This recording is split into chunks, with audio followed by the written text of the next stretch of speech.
USA. Get ready for killer moves and high-flying combat. Lucha Libre, más lugar. Supernova. Awesome aerial assaults. Fear. Marco Corleone, the international all-star. Totally sadistic. Sadistico, master of mayhem. Viva Lucha Libre USA, match figures and rings.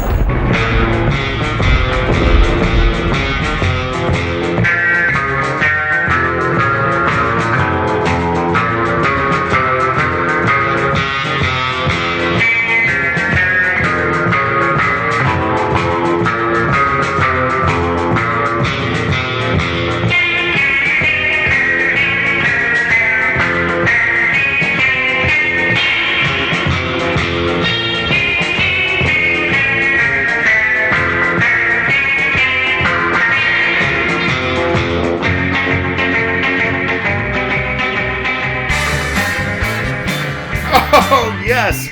Welcome back to Flaco's Corner. I am your host, El Flaco Loco. Thank you. Now, my guest today is the one, the only, the Mexican werewolf, El CHUPACABRA. Oh, yeah. Now, just stick around, folks, because after our interview, I'm going to tell you how you can get your very own Lucha Libre Mafia t-shirt. I promise. I swear. This is straight up legit.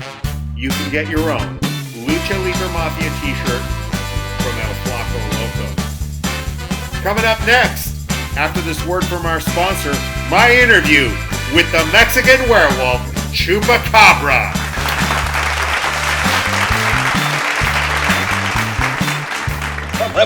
It's time to get extreme with ECW Extreme Championship Wrestling. Raw man adjusted, incredible. Tommy Dreamer, it's time for the Taz Mission. Stand for this Taz through the Looks like another ECW tag team tug of war. It's the Coley Driver. Oh no, it's the Van Daminator. Who can say we cheat, and ECW Extreme Championship Wrestling figures and ring each sold separately. Get extreme, ECW.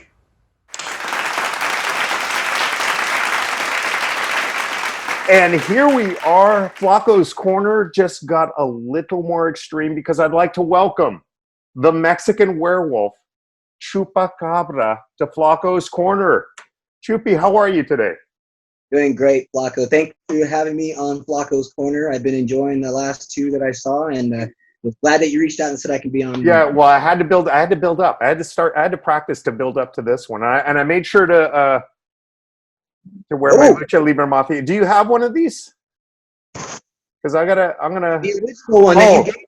That is the old school. That is the original. Oh my God, I love it. That is old school. That's original. These are both two that you gave me. Right here. Wow. This is when I joined the Lucha Libre Mafia. Oh my gosh. I made it personal. I went to Kinko's and bought one of those, that paper where you can do iron-ons. I'm like, I got to make one personally for Chupi. Oh, that's awesome. That's so cool. Well, I'm a nerd. I keep all that little stuff like that. Well, afterwards, I'm gonna after we're done, I'll get your mailing address, and I'm gonna have one of the new school ones sent out to you, and I'll get ones for the kids too, and all that stuff. We'll totally take care of you with that. I know people at Pro Wrestling Tees. No, I don't.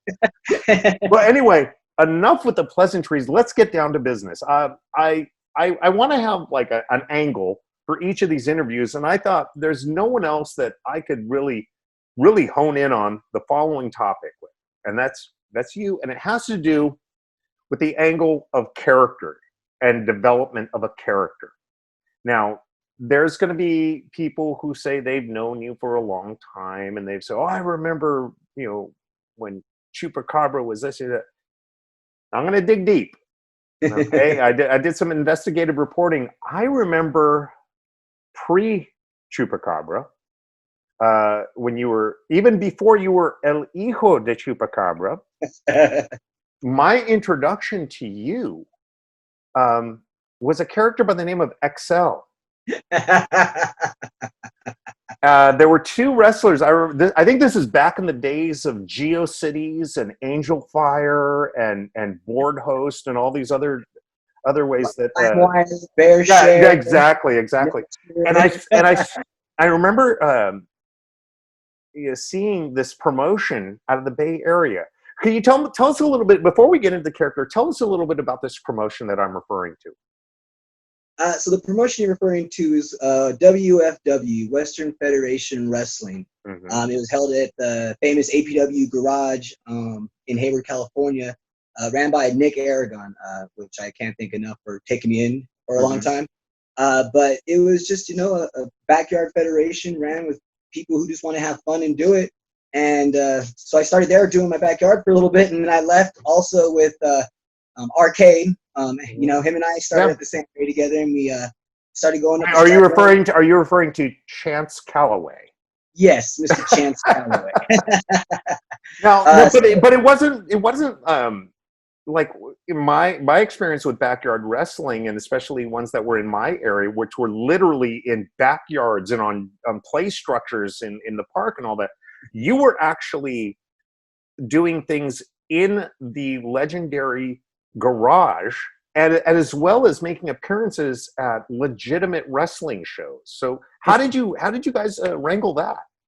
From what I understand, Nick Aragon had some kind of connection and deal to where if he was helping out with video production and everything like that, he would allotted some time to have the actual gym to himself and do his own promotion.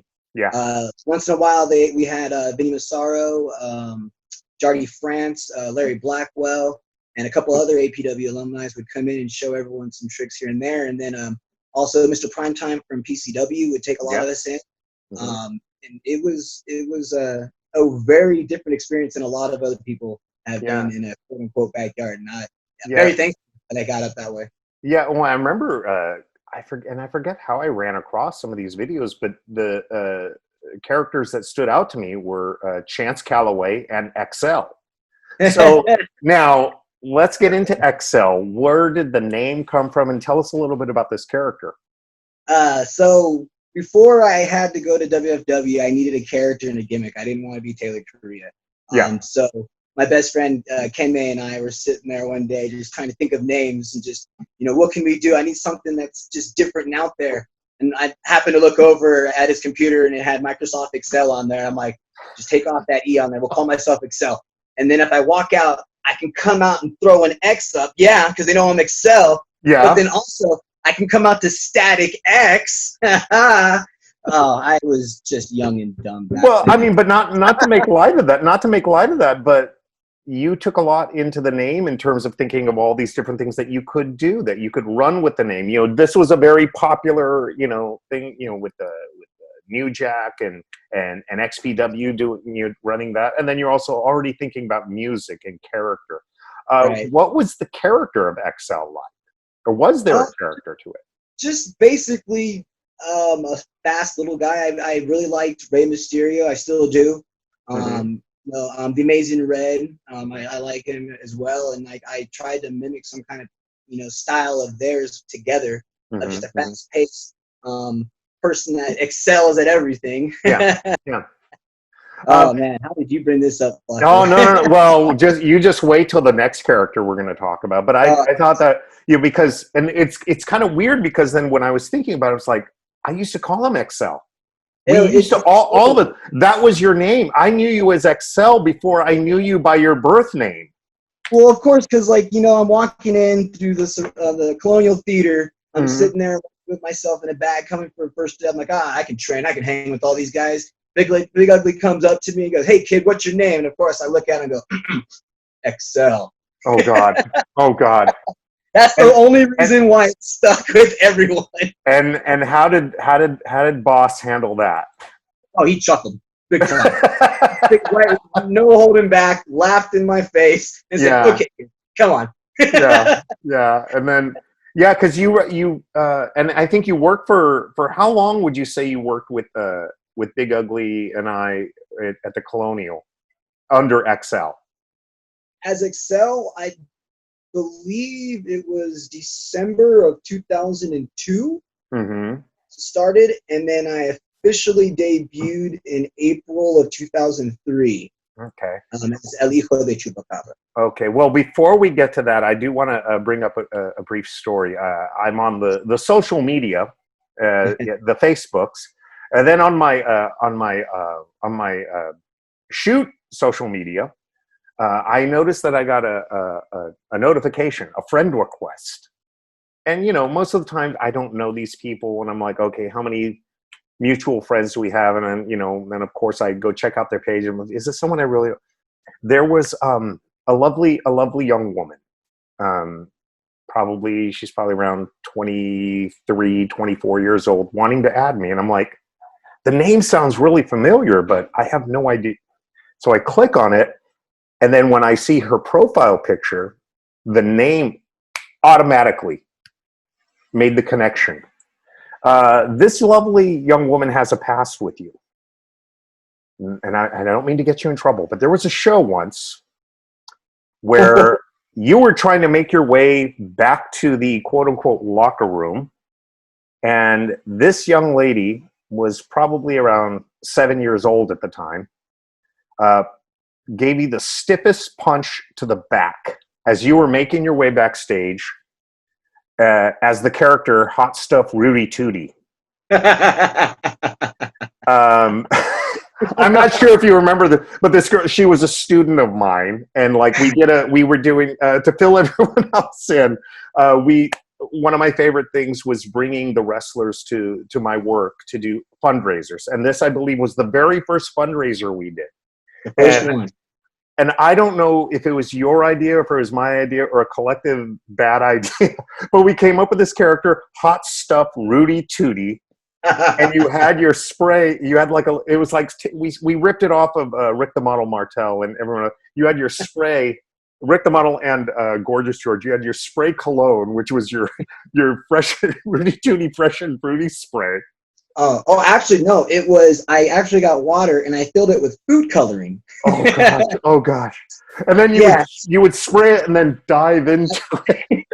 But I just remember I'm watching because you came out as this total heel character, kind of like this, this GQ male model. And I just remember you making your way and the kids are screaming at you. And then I see one of my students, she just comes over and just gives you the stiffest potato right in the base of your spine, and you turn around and I just see the look on your face. I'm like I think like you wanted to turn around to see who that was, and then you looked down and saw that it was a little girl. But so she added me on social media, and I'm just like, oh my gosh, this is perfect timing. I'm interviewing Chupi, so all right, let's talk a little bit. Hot Stuff Rudy Tooty, Fresh and Fruity. I think you only did that once. Am I correct? Would you bust it out again? I might have done it a second time at a fair show. Okay. Maybe. I'm sure that one time. So I believe the reason why I got punched is because I walked out and I started spraying in the air, and I would jump 2 feet in the air to get it on my neck. Yeah. And I believe I stopped and looked at her and sprayed her in the face with it. Yes. I was like, it's water and food coloring. They're going to be okay. Oh my God. I remember that show because I'm hearing a chant in the background. I'm backstage and wrestling's going on. I think, I think we put like Virgil and Hayashi to go out there first. Probably. I think I want to say something. I want to say something like I'm like, all right, I want two wrestlers to just go out there and just go crazy, just light up the crowd right off the bat. And I start hearing a chant that I think is the holy shit chant. And I'm like, what the hell's going on? I mean, these are elementary school kids. They're chanting body slam, body slam. They're chanting for a body slam. So that was the big high spot of the night and I remember, I think it was like Malachi was like his entire match. Or who was it? It wasn't just one. It was 10 body slams. Oh my God. Cruz brothers, Beto and Jesus Cruz. Oh my God. Because I had Handsome Jack Dalton as my tag partner. And you want to talk about characters. Here we go. The Cruz brothers, the Handsome Jack Dalton. I mean, oh my gosh. All right. So I had to bring.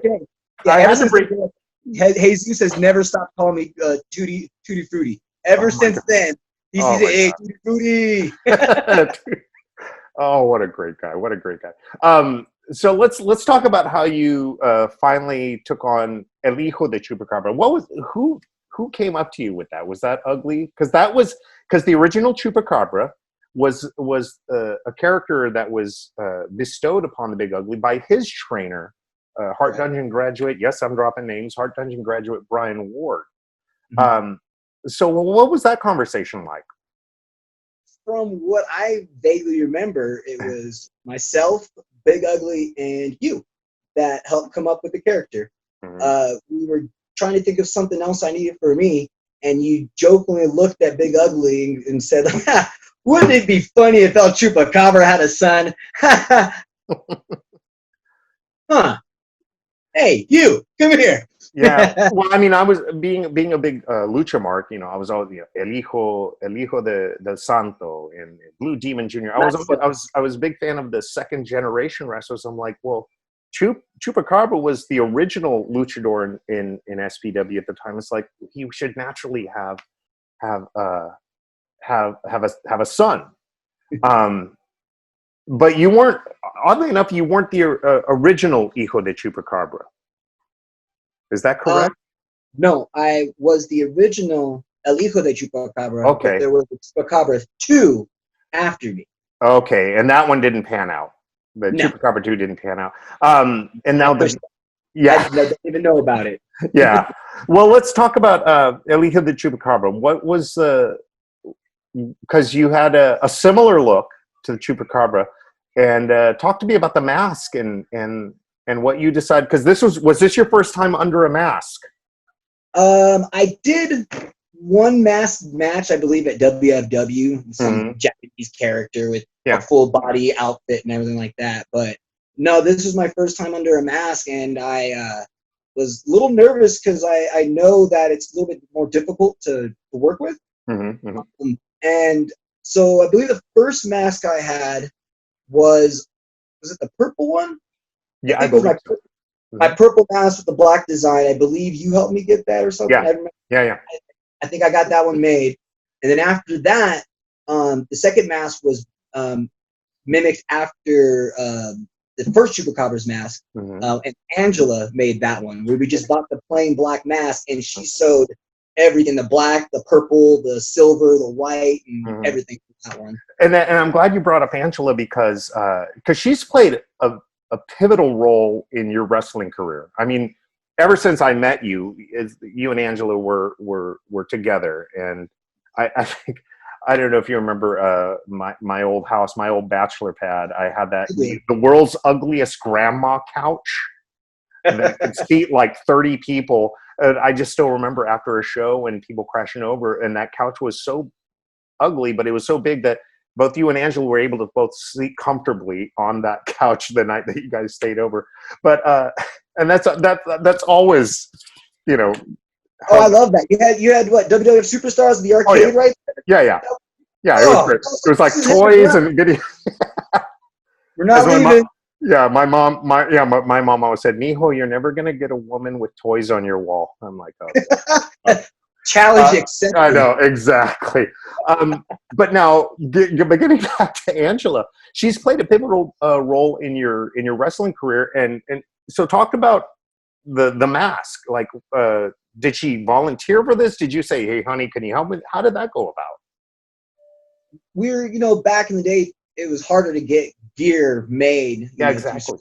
It was way too hard back in the day, so we decided, I decided at first, hey, how about if I bought it off of High Spots, just this plain black mask, same exact one that the first Chupacabra had, and then I can have someone try to sew it together.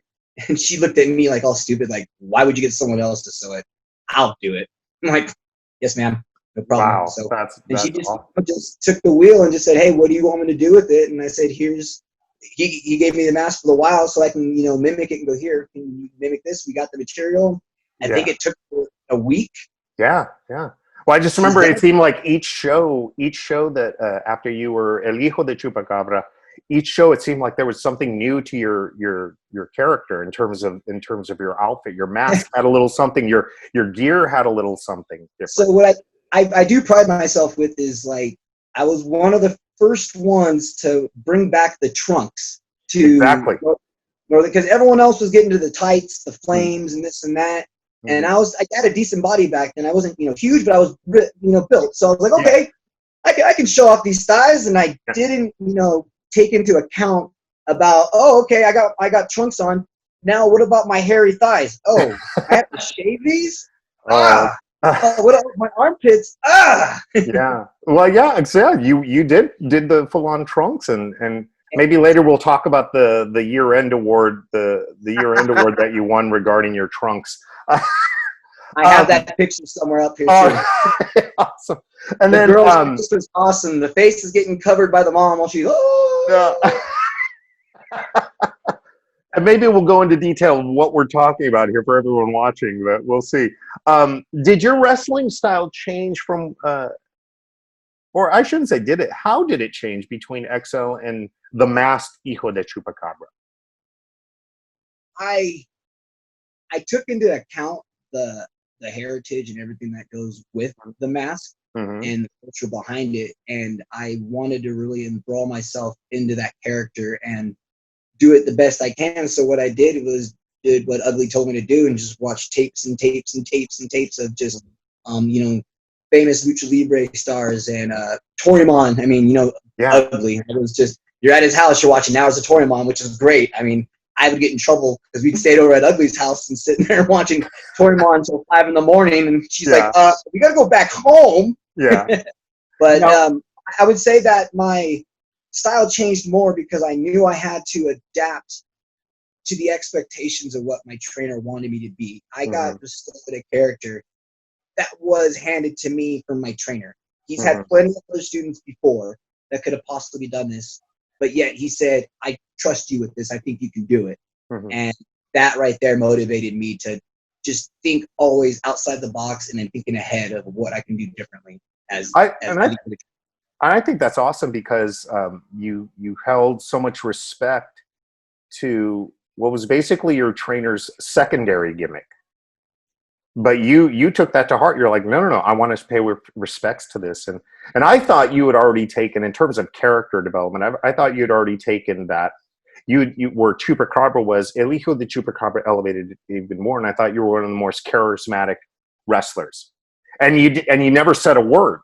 That was the hardest part. You never said a word. Whereas XL did get on the mic, from what I remember. XL did get on the mic.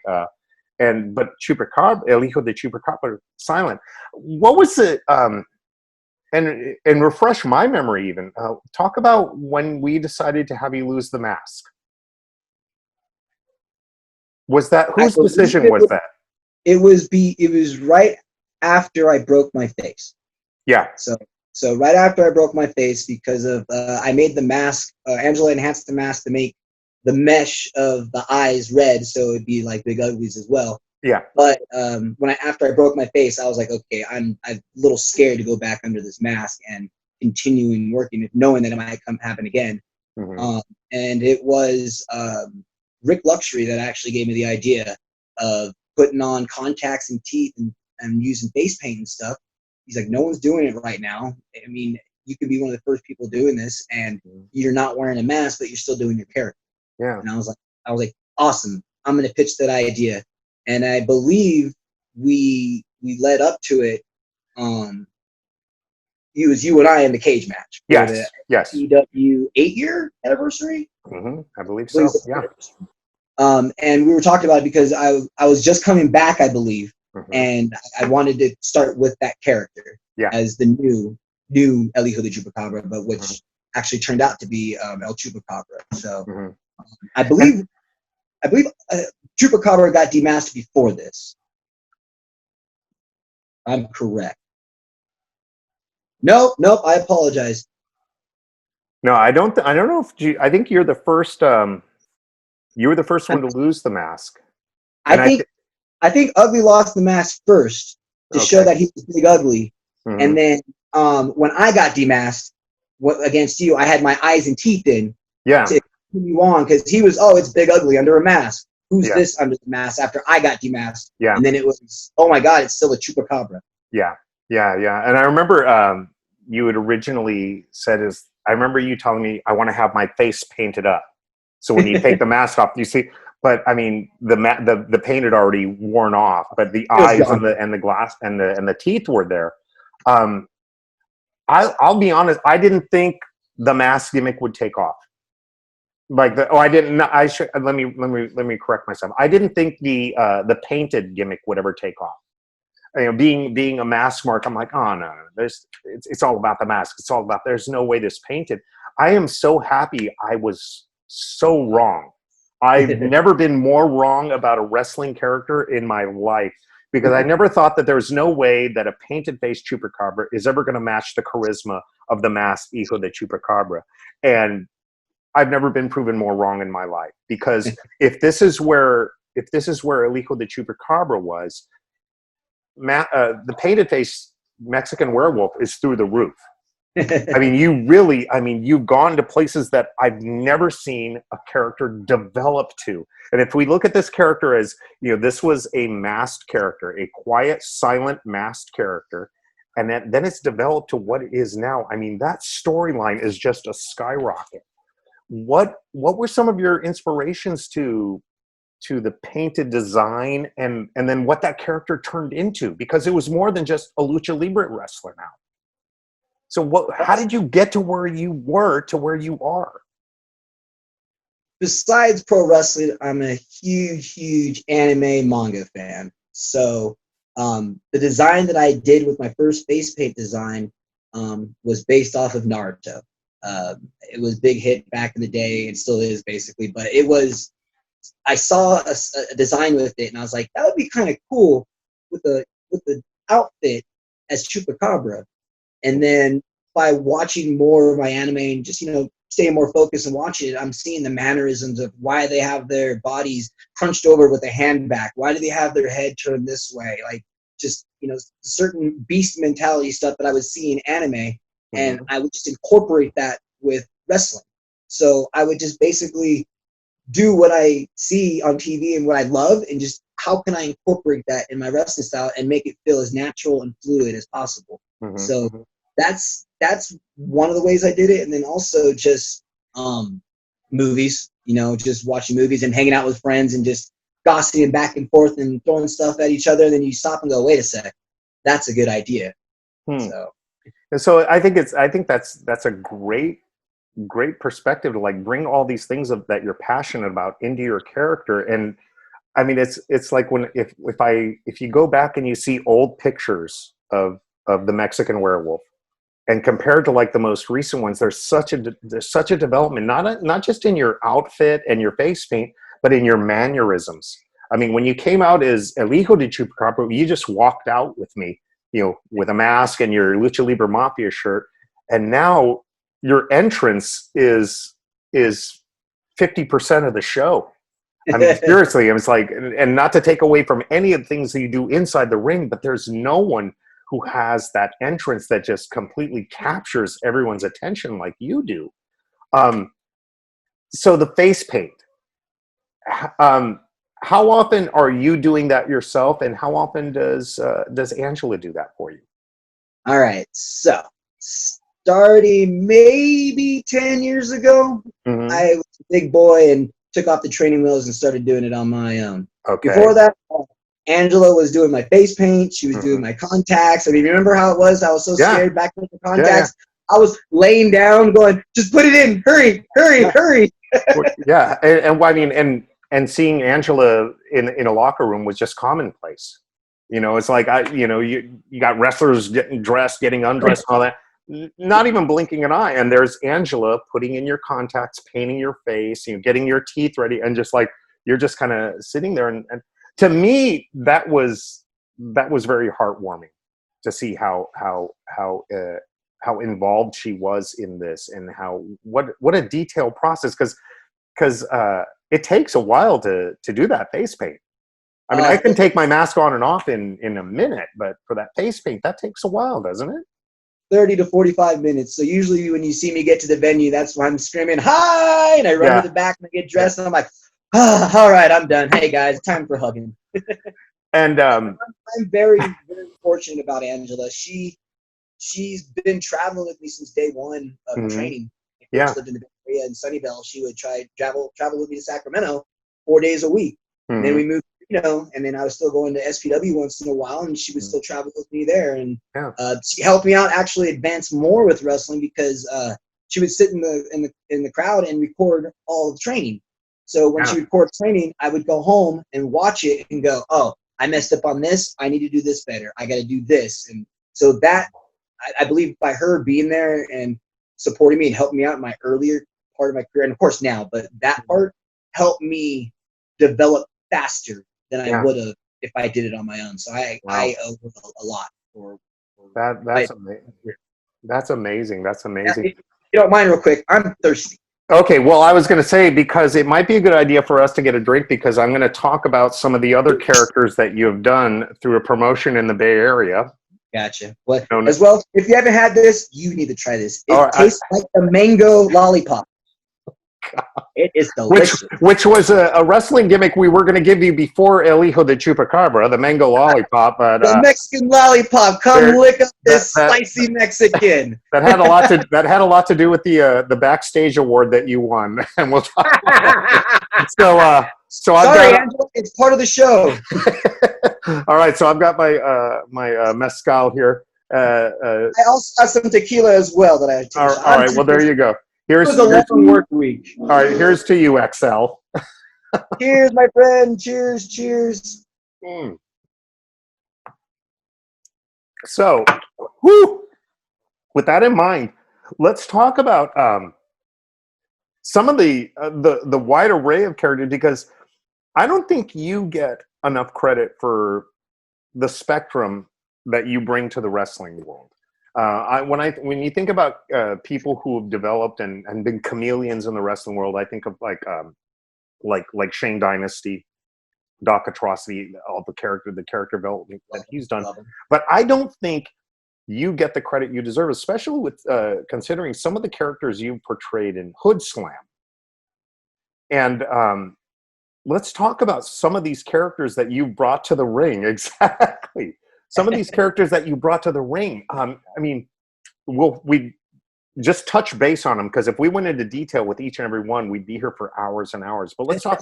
You've done the Mexican Werewolf Chupacabra, which what I think is awesome about the Mexican Werewolf Chupacabra. The Mexican Werewolf Chupacabra that shows up in Hood Slam is the exact same Mexican Werewolf Chupacabra that shows up at your more traditional wrestling shows. And that speaks volumes to that character. Once again, I was so completely wrong about the face paint and the character. I thought, well, there's no way. It's all down here. He lost the mask. It's all downhill from here. He's a good-looking guy, but he's lost the mask. I was so completely wrong about you. But what was great is that's the same character in Hood Slam as it is in your more traditional shows.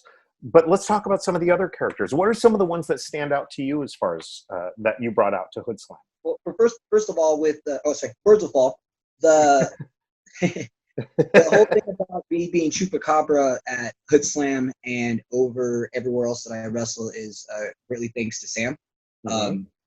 She always had me on my mind, on her mind as Chupacabra. Like, you're gonna wrestle at Hood Slam as Chupacabra. Like, you're going to be one of the only characters that I want to bring in outside as yourself. So that I thank her enough to help me push that. Why do you think she felt that way? I mean, I have my reasons why I think she felt that. Why do you think she felt that way? When we always talk back about it, she would always say that myself, Hayashi, Virgil Flynn, Kenny K, the characters that we were and the style that we brought were something that enthralled her to want to wrestle against us. So I believe that she saw that and wanted that to be a part of her show, and I was much obliged to do it. It took me a year, but I was much obliged to do it. Okay. But I mean, I think it's just there's so much charisma to that character. And when you're talking about a promotion that is over the top charisma. It's like, why would you change something that's not broken? Why would you take someone? I mean, and I've always felt fortunate that like the Flaco Loco, that for the handful of times I got to be a part of Hood Slam, she just said, "Hey, you go be you. You be you. Here's what you're trying to get across." But I didn't come out as a different character. I came out as a Flaco Loco. But let's get to some of these other characters that you did. So let's see. So a plethora of just shows that are just different themed over at Hood Slam. We do Femmed Out. We do video game shows. We do Blood Slam, 80s for the ladies, cartoon shows.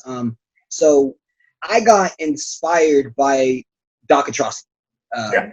He was always coming up making stuff for the show. Just, I'm going to make this. I'm going to do this prop and do this. And then I'm like, that is so awesome. I so wish I can do that. And then I believe Serial Man started coming around at that time, and we started doing that as well because we had Techno Destructo from War come up to Hood Slam. Yeah. And after I saw all of that, I was like, I'm hooked. I got to figure out how I can be a part of the more entertainment part of the wrestling business. The wrestling. Leave the wrestling to El Chupacabra. Now, how can I be that entertaining character like that? So it first started off at I believe it was Get Your Ass to March, and I was able to do with Arnold Corp, and I was able to do a Predator Cobra. So we made a Predator mask. We made just a whole outfit and everything, and then actually no, it wasn't that show. It was Entertaining Against Dark Sheik. Okay. The year after that, I came out as Predator Cobra. We enhanced it even more. And that's one of my favorite ones that you saw is the Predator, where I came out with the full bodysuit, making it look exactly like the movie. Angela made the mask for myself with the dreadlocks and everything on it. And once again, there's Angela playing a pivotal role. Let's see, what's another one I've done? Mr. Freeze from Batman and Robin, Arnold Schwarzenegger. That was one of my favorite, but probably one of the hardest wrestling costumes I've ever had to wrestle in. Why is that?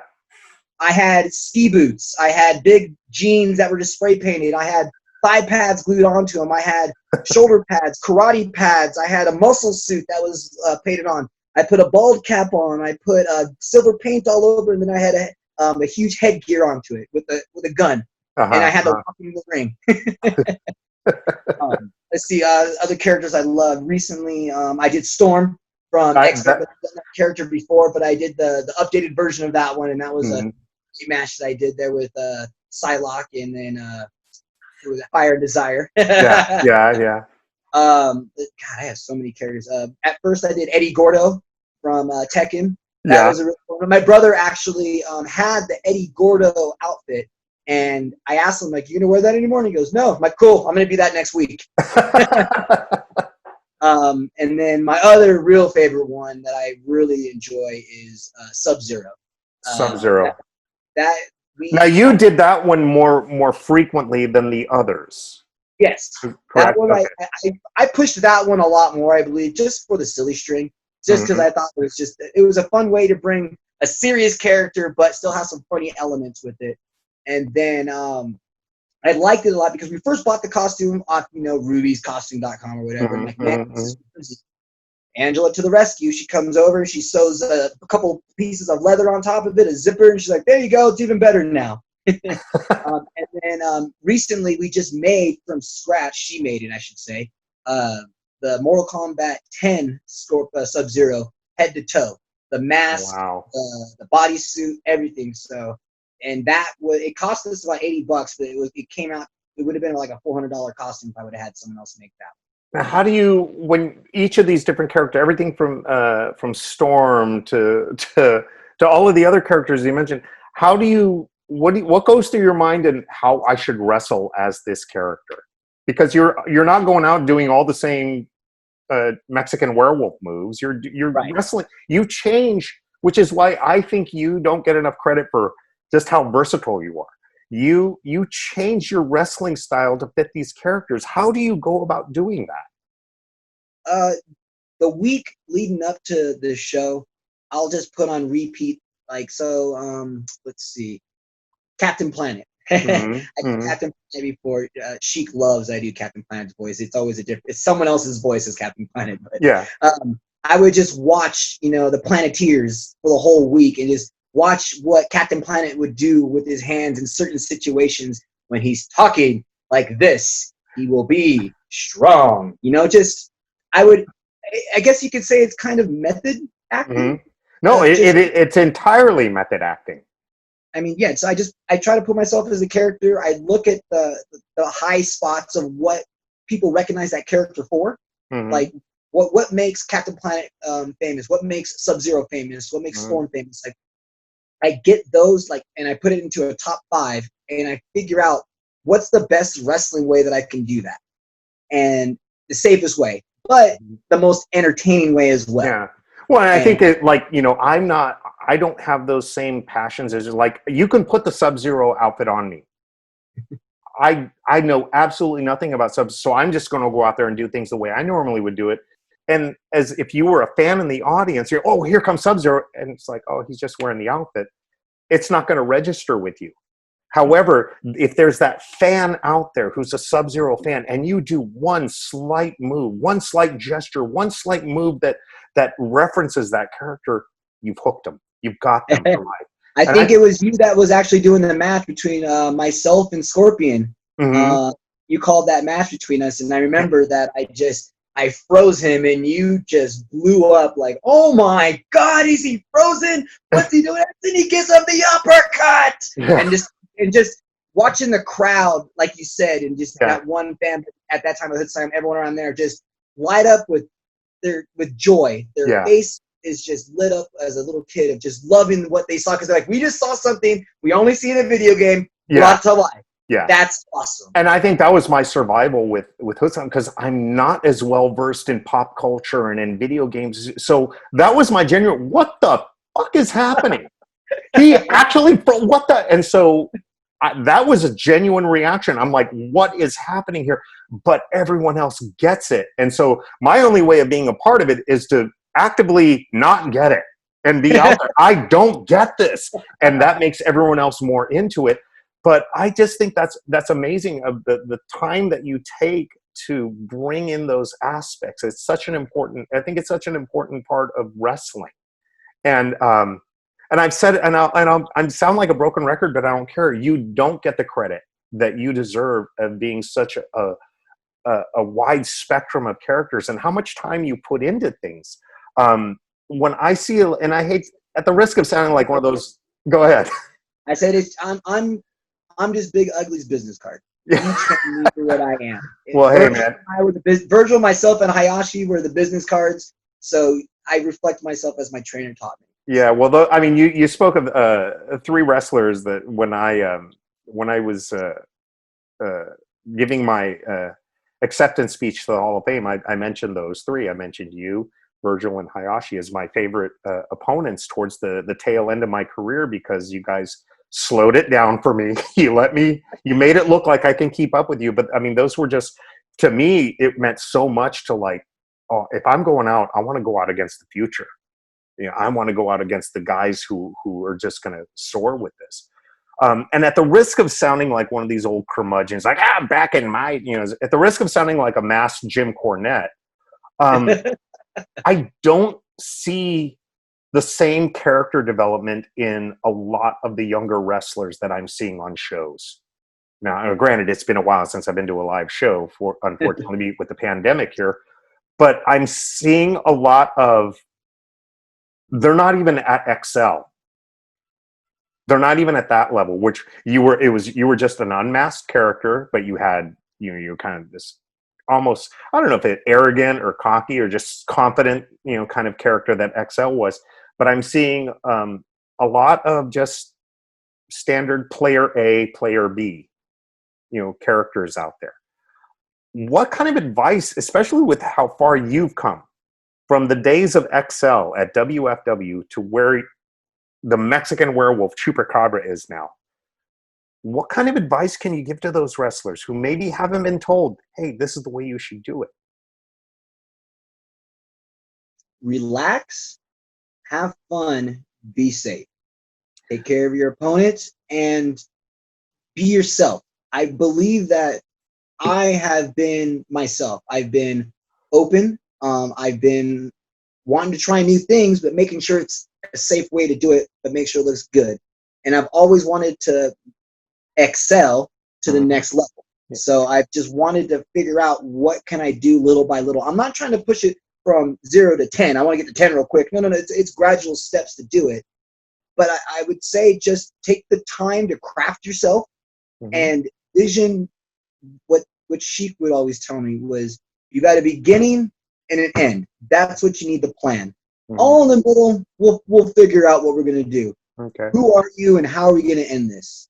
But when you say just be yourself, how can you say that when the character we see in the ring is coming out with this awesome, robe with the spikes and the chains and the face paint and the music and the smoke, and you're lifting a leg to your opponent on the comedy shows, and you're scaring half the crowd, but then the other half of the crowd is cheering you, and kids don't. How is that part of who you are? How is that? And if I may use your shoot name, how is that a part of who Taylor is? So, on top of anime and everything else, I love animals. I have 2 cats now, and I have, as you know, my dog of war, Kratos. So I've had dogs and animals and throughout my whole life, and I've just watched and examined how they were. So at my house, I sit here. I have Kratos here. He's laying over here, passed out, listening to me talking, and I would just watch him when he was a puppy, of just what he would do, little things of that would just be funny. So he'd go up to like something, smell you. It's not Rocket. Oh, that's funny. I'm taking that one.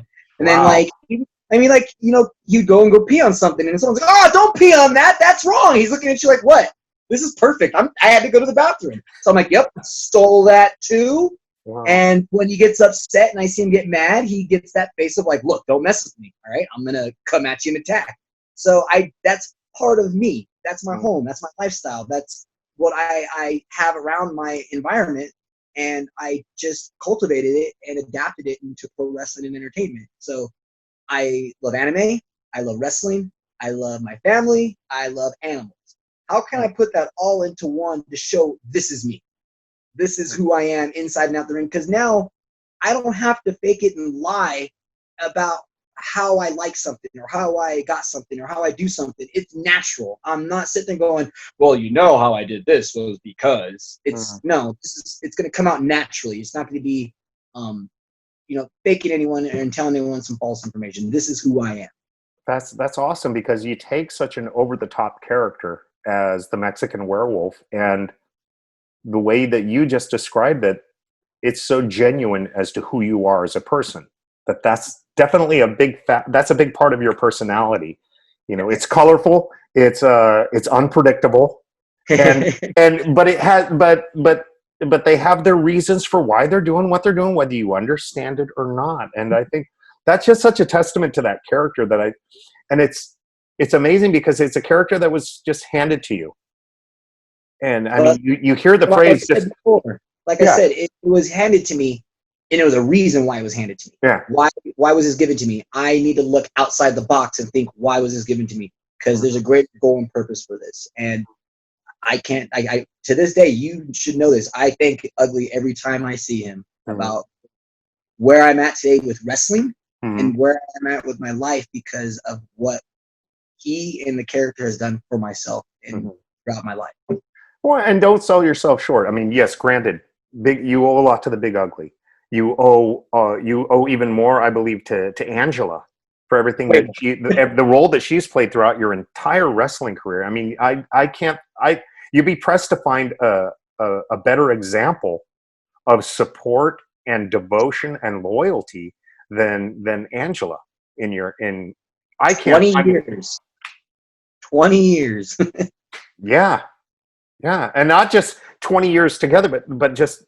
And in the wrestling trenches and in the locker rooms and on the road. I mean, she's more of a vet than some other wrestlers. Yeah, she's as much one of the boys as any, and I know that on their bullshit, when people come up and they're like, "Hey, how's my match?" "Oh, it sucked because you did this with the armbar close to the ropes and the guy was able to get close to it. It didn't look real enough. You had it too loose." And everyone's like, especially like Dustin and Derek, the twins. Are like, yeah, man. Okay, thanks. Yeah, yeah. No, but also take into account the credit that you deserve in terms of how you can internalize something and analyze even what some may think. Now I'm looking at my cat on the couch. I'm like, how would Taylor look at that and incorporate it into a match? I'm like, well, if Oh, Taylor, you want to see? I could do it. if Chupi could figure out a way to lick himself, you know, and clean his crotch in the middle of a match, he would do it. Yeah, I'm sure you have.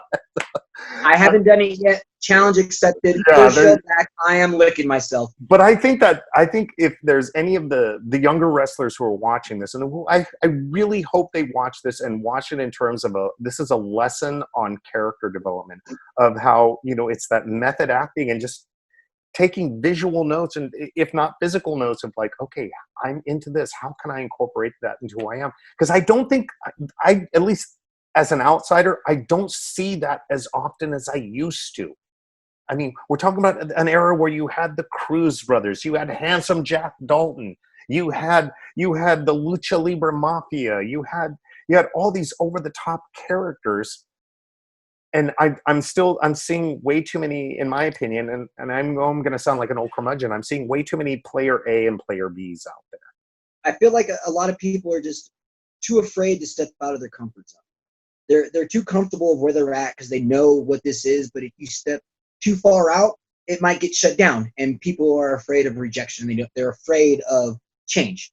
Yeah. So if they change and it's wrong, they're gonna go, "Oh, that was totally wrong. I'm not gonna do that again."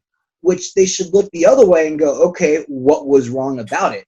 Please tell me what's wrong about it," and then you can change and evolve that. If it's something you can't go down the road with it, okay, exit off. Next plan. I mean, that's the best way that I think I've kept myself alive with pro wrestling, especially with Hood Slam. It reinvigorated me with wrestling because I was able to change myself and change characters and do something else, think outside the box. How do I need to do this? Why do I need to walk like this? Why do I need to have silly string to freeze someone with Sub-Zero? Why do I need to have lights on my hand to shock someone as Storm? Just that it helped me more to as El Chupacabra by doing these other characters, because it made me look outside the box for these guys. So what should I do for myself? That's one thing I could say is just look farther out the spectrum. Be willing to fail, because you're going to fail, but be willing to figure out the steps to make it better if that's the road you want to go to. If it's not the road you want to go to, figure out something else and do those same steps. It's a trial and error, just like life. We're not perfect at this. We're trying to figure out step by step. I got lucky, like I said, and got handed a character that I was able to think outside the box with. And I know that it helps me out that you always said I can never make it, never do it. And I was able to invoke this character to what it is. So things like that helped me think outside the box further. Yeah. I had other questions. I can't think of a better message to leave people with than that. And I think that bravery, you're a testament to that bravery paying off. And the other thing I would say, like you showed me this one, we're men first in this world, we're wrestlers second. When we had that show in San Jose, it was you and I. It was supposed to be Kryptonite there, but I was able to go to that show. That was the first show my dad ever saw outside of WFW. When he heard the whole crowd sitting there screaming, "Chupacabra, Chupacabra," he accepted it. He was like, "Nope, I accept it. You did it in front of how many thousand people? Yep, you're good." But when the promoter came up to you and I and told us we had to pay for a table to sell our merch, and you went, "The F or not," and you just pulled everything out and just said, "Here's shirts. Buy them right here." Yeah. And that right there showed me that you need to respect ourselves first. You're not going to come and belittle us and degrade us for whatever you think you are. And that right there inspired me from what you did right there to just be myself, be honest, be respectful, but stand your ground. Well, I'm glad you. I was just pissed off at that asshole. he wanted to charge me like $500 to rent a table, and I'm like, screw you. Oh. Then he threatened to hold our pay and whatever. But I got to wrestle with one of my favorite people as my tag team partner. I got to come out to a song and have to a song, a band covering a Rancid song. And I don't know if you know, but members of Rancid were in the audience. I think I do remember that. So Lars and his band at the time, Lars Fredrickson and the Bastards, they were at that show, and he and I had been. This is back in the days of MySpace. He and I would communicate back and forth about that, and no, but I mean, that was such a great experience to have with you. Well, I'll ask, even though I thought like the last message you sent was such a great way to end it, but do younger wrestlers come to you for advice in terms of character? Yes, and for me, it makes me feel old, but it makes me feel good knowing that the younger generation is looking for me for advice. Mm-hmm. So I must be doing something right. I mean, I haven't made the buku bucks like I know all my other peers that are there doing it. I am so thankful that they're doing it. But for them to come to me and ask questions, it makes me feel really good about what I've done and the business card that I am for Big Ugly. Yeah. Well, what's a character out there right now that you really like that captures your attention? Whether it's on the independent side or on the grand stage, what's a character that's caught your attention? I just recently got into Orange Cassidy. I like the gimmick. Do you? Okay. It's different. That's why. At first I was like, what is this? And then I had to take a step back, and then I was like, okay, I can see this. This is kind of cool. And then I like just the look. It's not the whole aspect of it, but the little things that he does. I'm like, that's smart. I'm like, can you put your hands in your pocket and do a kick up? Can you have the balls to jump outside the ring with your hands in your pocket? Yeah. I don't. I guess I still need to warm up to Orange Cassidy. I'm still an old school curmudgeon. I'm like, what the hell, you know? Still, but, I'll warm up. The guy that's pushing the hardest right now that I think that deserves the most credit for anything, that helped develop me as well as Funny Bone. That guy, I drive everywhere up and down the West Coast, and that guy and Mike Rain, both those guys just travel way farther than myself. Mm-hmm. And he's when we just sit backstage and start, yelling at each other and cussing at each other and having good times as brothers would. He would just throw me little things here and there that just help me out. If you didn't know, he was my first opponent outside of SPW when Ugly took us down to Las Vegas. I did not know that. Yeah, wow. So he's I think Funny Bone's about a year ahead of me in wrestling, or 2 years, I believe. Mm-hmm, mm-hmm. And we both, met each other there and like, sup. Yeah, my trainer's Big Ugly. He says I'm better than you. Oh, really? Well, that's my trainer, Nick Bockwell. I'm better than you. And I'm like, okay, let's go. We can do this. And then after, I think we beat the shit out of each other. Yeah. Like that was back when it was NorCal as stiff as fuck. Yeah. But that's when we started just throwing his huge forearms and everything. And I always remember, he hates me to this day. He says I have the hardest enziguri because I actually jumped up and just gave him the hardest kick to the head as I could. Well, and you want to talk about two characters that, when you go to a wrestling show, it's about who you remember when you're on the drive home. I mean, Chupacabra, Funny Bone. How could you not remember? How can those characters not stand out? I loved it that we teamed a lot. It just made sense. It was great, and I love the fact that we can team more coming up after this. Myself, Funny Bone, and Super Beast. Oh God, wow. That's a faction that you're gonna have to watch out for after this. I can imagine. So, all right, well, Chup, it's been a great time getting to talk to you, and I really appreciate. I know how busy you are. I know that during this. It is May 29th of 2020. We're still in the midst of a pandemic for people who are watching this whenever they're watching it. And I know that you're an essential worker, so you've been going in still every day, and your kids have all been doing distance learning.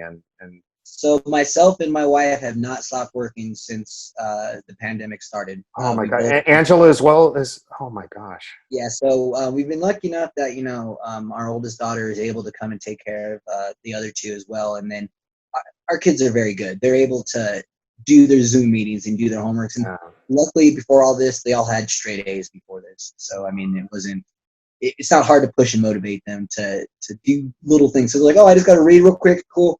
Okay, I'm done.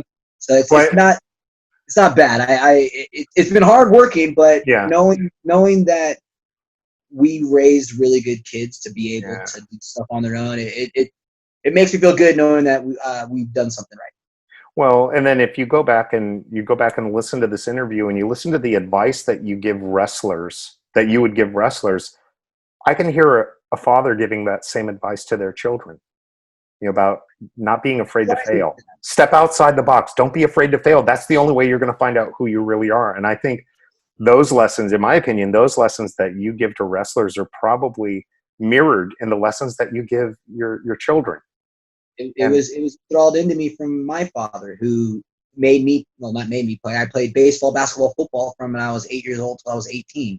So year-round sports, and it wasn't like I just played. He head coached almost every team I was on. So he showed me, like, I'm going to be here for you, and I'm going to help you be better. So it's like, okay, I appreciate that, and I want to do the same thing that my dad did to me, to everyone else. And it's great because my dad he still lives in Sunnyvale. And to this day, my friends are still there. They're, hey, Coach Korea. Well, awesome. Well, let's. I've got one more shot poured out. I don't know how you're doing, but I want to pour one out to. Let's do one for the family that stood by you the whole time. Let's do one for Angela, and your dad, and even your wonderful kids and your pets who you're stealing gimmick ideas from. But most importantly, let's do one for Angela, for being there for you for so many years and such a supportive person. So cheers to you. Cheers. Oof. Oh. I got done doing 9 hours today, so I needed this. This is like I needed it too, brother. Okay. Well, there you have it. My interview with the Mexican werewolf, El CHUPACABRA. Now, fans, stick around, because after this word from our sponsors, I'm going to let you know how you can get your very own Lucha Libre Mafia t-shirt. No punches pulled. This is a shoot. Bring that to my house. I'll bring my guys. You have yours. I've got Junkyard Dog. It's World Wrestling Federation Superstars. I've got Brutus Beefcake. Here's George the Animal Steel. I've got Great Hammer Valentine. Ricky the Dragon Steamer. They're so real. And Rowdy Roddy Piper. Can you tell the difference? Wrestling Superstars, they're for real. Each sold separately from LJN. All right, I know what you're thinking. You're thinking, Flaco, this is the part of the show where you're going to pull the rug out from under us and tell us the only way that we can get a shirt is by going to ProWrestlingTees.com/ElFlacoLoco and purchasing it ourselves. Well, that is true. That's the best way to get a Lucha Libre Mafia shirt, as well as all the other shirt designs that I have. Keep in mind, each shirt sale, proceeds go to the National Brain Tumor Society, an organization that holds a dear place in my heart and in my head. But you see, I'm going to do you one better. Saturday, June 13th, 12 noon. That is the deadline to submit a 100-word minimum essay to El Flaco Loco. That's right. You send me a 100-word minimum essay to my Facebook page right there. And I'm going to pick one lucky viewer, one lucky follower, and I'm going to purchase a shirt myself and send it directly to you. That's right. And all of the proceeds will go directly to the National Brain Tumor Society. You heard it right, folks. I'm giving away a shirt, believe it or not. But you have to write a 100-word essay and submit it to my Facebook page no later than Saturday, June 13th at 12 noon. That's right, folks. Get to writing.